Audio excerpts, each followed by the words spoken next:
Pemirsa sekalian, memang benar dalam kehidupan kita nggak ada orang yang nggak punya masalah ya. Justru pada waktu kita punya masalah itu merupakan indikasi yang sebenarnya kalau kita lihat adalah cukup sehat, membuktikan nomor satu bahwa kita ini masih hidup.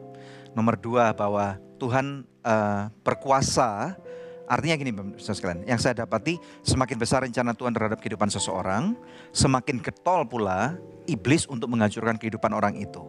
Nah nomor tiga, pada waktu kita punya masalah, kita mulai ngerti nih bahwa ada hal-hal yang mana saya perlu belajar untuk saya bisa dipulihkan dan kemudian saya menjadi punya skill yang lebih tinggi untuk saya bisa berani menghadapi masalah itu dan menjadi seseorang yang lebih baik. Nah, mari kita lihat apa kata firman Tuhan tentang keluarga, tentang kehidupan kita. Mazmur 127, kita lihat bersama-sama ayat yang pertama sampai dengan ayat yang kelima. Di sini dengan jelas firman Tuhan berkata, jikalau bukan Tuhan yang membangun rumah, sia-sialah usaha orang yang membangunnya. Jikalau bukan Tuhan yang mengawal kota, sia-sialah pengawal berjaga-jaga. Ayat 2, sia-sialah kamu bangun pagi-pagi dan duduk-duduk sampai jauh malam dan makan roti yang diperoleh dengan susah payah, sebab ia memberikannya kepada yang dicintainya pada waktu tidur. Ayat 3, sesungguhnya anak laki-laki adalah milik pusaka daripada Tuhan dan buah kandungan adalah suatu upah. Seperti anak-anak panah di tangan pahlawan, demikianlah anak-anak pada masa mudanya. Ayat 5, berbahagialah orang yang telah membuat penuh tabung panahnya, dengan semuanya itu ia tidak akan mendapat malu apabila yang berbicara dengan musuh-musuh di pintu gerbang. Nah satu hal pemirsa sekalian, mari kita sadari bahwa di sini dengan jelas firman Tuhan tertulis dan berkata kepada kita, kalau bukan Tuhan yang membangun rumah kita. Nah ini tentunya bukan rumah di mana saudara tinggal di apartemen atau di rumah landed property, atau bahkan saudara masih misalnya tinggal di rumah bilik atau kontrakan. Ini bukan masalah itu. Tetapi rumah ini berbicara masalah keluarga atau home ya. Nah pada waktu Tuhan yang membangunnya, kita ini adalah instrumen-instrumen atau partikel-partikel di dalam rumah, elemen-elemen itu yang Tuhan tempatkan.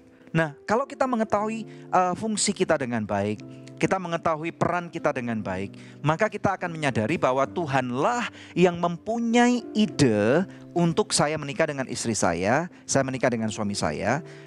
Tuhanlah yang memberikan hadiah-hadiah itu yang luar biasa kepada kehidupan kita. Ada seorang yang bernama Desmond Tutu ya, dia seorang bishop daripada Anglican Church untuk Afrika Selatan. Dia berkata, kamu adalah hadiah buat keluargamu yang lain. Demikian pula sebaliknya. Nah kalau kita menyadari ini, maka kita akan menyadari bahwa hadiah yang berharga itu harus kita jaga pelihara dengan baik. Jadi hari ini kita belajar bahwa ternyata suamiku, istriku, anak-anakku, orang tuaku, ini kita adalah hadiah yang sangat berharga. Dan kita harus pelihara baik-baik supaya kalaupun ada retaknya, ada rusaknya, kita akan cari cara untuk memperbaikinya dengan sungguh-sungguh. Nah ayat 2 dikatakan bahwa percuma kita berusaha dengan effort pribadi kita. Karena kalau Tuhan bukan yang memberkati kehidupan kita, percuma kita bekerja dengan sungguh-sungguh, mengawal, berusaha, kita belajar dengan tenaga upaya kita sendiri. Tetapi kalau Tuhan gak beserta dengan kita, apa jadinya kita? Jadi dorongan kami adalah libatkan Tuhan di dalam setiap aspek kehidupan Anda. Nah ayat 3 ini sering sekali saya katakan bukan cuma anak laki-laki. Karena darah daripada Tuhan Yesus Kristus ya. Anak laki-laki ataupun anak perempuan ini adalah milik pusaka. Jadi pesan saya, jangan punya anak emas di rumah ya. Jangan punya anak perak, jangan punya anak berlian ya, apalagi ya. Jadi anak-anak kita semuanya ini berharga. Sadari bahwa setiap anak ini adalah bagian daripada rencana Tuhan yang sangat besar ya. Kalau Anda berkata, Pak saya punya anak sudah banyak nih Pak, keluarga besar 5, 6. Ya itu sudah terlanjur pemirsa sekalian. Anda gak bisa kurangin jumlah anak-anak ya. Tetapi mulailah bekerja sama sebagai satu tim yang sehat. Kalau tim Anda berfokus kepada kekuatan, maka Anda akan menjadi tim yang kuat. Kalau Anda berfokus kepada kelemahan, maka Anda akan menjadi tim yang lemah. Nah, di sini kita sekarang sadar bahwa setiap anggota keluarga kita adalah berharga di mata Tuhan. Firman Tuhan berkata, kamu itu adalah biji matanya Tuhan. Kamu kesayangan Tuhan, kamu berharga. Justru karena kamu dan karena aku, Tuhan Yesus memilih untuk mati buat kita. Ini kita udah gak perlu lagi mempertanyakan Tuhan kenapa orang tua saya gak sayang kepada saya ya. Tuhan, kenapa Engkau nggak memperdulikan aku sehingga aku saat ini mempunyai masalah yang sangat besar ya. Pemirsa sekalian, kita nggak bisa meminta untuk masalah nggak datang kepada kehidupan kita. Masalah akan terus datang ya. Bahkan pada waktu bersama dengan murid-muridnya, Tuhan Yesus di atas kapal pun diserang oleh badai ombak yang sangat besar. Ini menunjukkan apa? Ya, bahwa Tuhan pun dapat mengizinkan banyak sekali perkara, banyak sekali pergumulan dapat terjadi ya. Ada beberapa faktor ya, misalnya ada kebakaran, ada diperkosa, ada bencana besar, ada gempa bumi.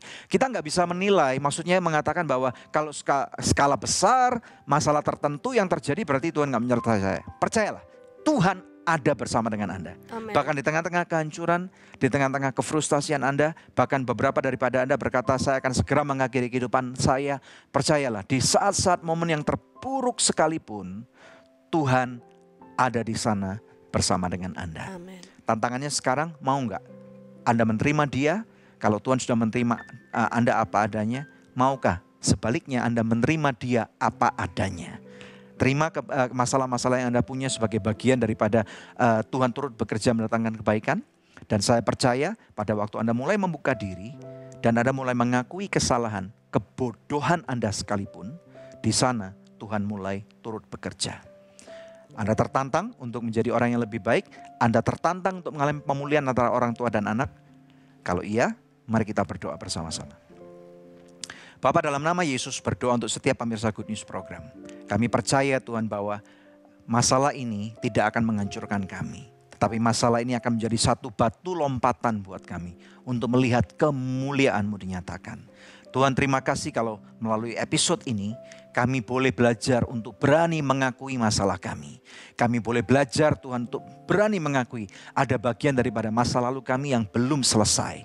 Tuhan, kami berdoa untuk pemirsa sekalian.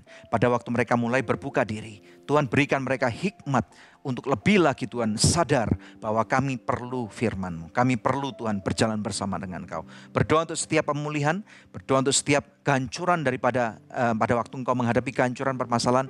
Kami percaya dalam nama Yesus, doa orang benar itu besar kuasanya. Bukan karena kita pandai berdoa Tuhan, tetapi karena Engkau lebih besar daripada masalah kami. Memberkati pemirsa sekalian, pemulihan keluargamu, pemulihan hubungan orang tua dan anak. Terima pemirsa sekalian, terima saat ini.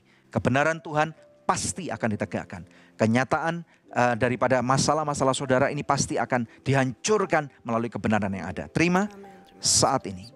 Yang percaya katakan amin.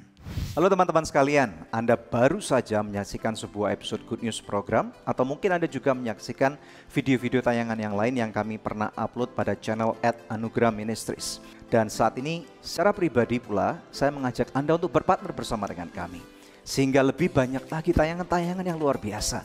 Akan ada inovasi-inovasi baru, akan ada kesempatan bagi Anda juga untuk membantu kami untuk memperlebar kerajaan surga. Jangan lupa untuk subscribe pada channel YouTube kami, yaitu di @Anugerah Ministries. Anda bisa langsung pencet, dan kemudian jangan lupa untuk pencet ada loncengnya, sehingga apabila ada setiap video baru, tayangan baru yang diupload, Anda akan langsung mendapatkan notifikasi pada email Anda atau pada YouTube Anda.